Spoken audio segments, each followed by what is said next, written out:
For hundreds of years, pirates sailed around the continental U.S. and even made it onto some of our shores. Among those pirates was Blackbeard, the most feared pirate in all of history. Many people associate other sailors to be like him, dangerous, scary men to be avoided. But in reality, some of those men didn't even want to be there to begin with. Shanghaiing, also known as crimping, was a process in which men were kidnapped and enslaved on ships, forced to work. This went on from the early 1600s all the way through the early 1900s and was largely ignored by many governments who had no repercussions for the practice. So why did something like this occur? Well, according to an Amazing Planet article from 2018, this process occurred because of the massive shipping boom between these hundreds of years. International trade and exploration was going on at this time, and many countries were expanding their territories. Because of this, shipping companies were in dire need of many sailors. But because of the dangers that were associated with sailing and the uncertainty of when you would return, men were not lining up for the job. So by Shanghaiing these individuals, they were able to build up their numbers without necessarily having to do it the right way.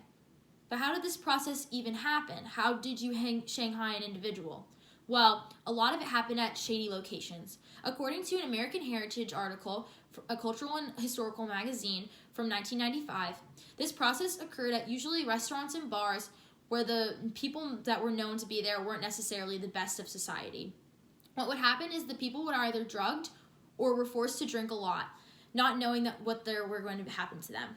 They were then transported via an alley or underground tunnel to the shipyard or dock, and they were loaded onto the ship.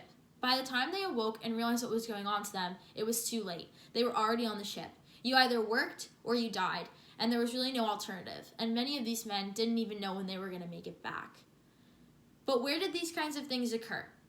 So, for America, it was mostly port cities. The most famous of the port cities were New York and San Francisco, and that was basically the hub for Shanghaiing in the continental U.S. But it also occurred at many other locations: Philadelphia, Baltimore, Portland, New Orleans, Savannah.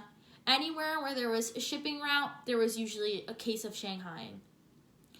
According to an article from Britannica in 2009, one of those locations actually still exists. In Savannah, Georgia, there's a restaurant called the Pirate's Place. This establishment has been there since the late 1700s, but has been restored since. When it was in full swing in the late 1700s and the early 1800s, it functioned as a restaurant, bar, and inn.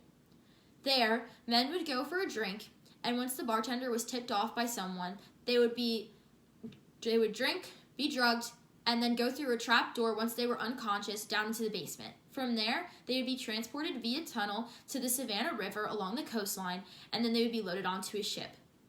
This place still stands today, and it even has remnants of the old tunnels underneath. I actually got a chance to visit there, and I got to see the old tunnel all boarded up from when they used to do it. They don't give tours there anymore because of the dangers of the tunnel, but it's really cool to see the history in action. So why is this important to us today? After all, the shipping industry is no longer what it used to be, and it's no longer as widely used by many people for travel. Well, this is important because lots of the men who were a part of this exploration and trade didn't necessarily want to be there.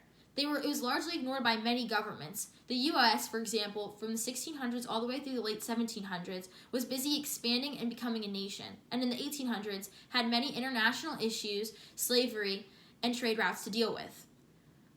Because of this, many of the men who went through this process weren't acknowledged, and they were never justified. It's important for us to know that not all the travel and exploration that went along with our nation wasn't necessarily just, and to acknowledge their sacrifice even if it wasn't willing.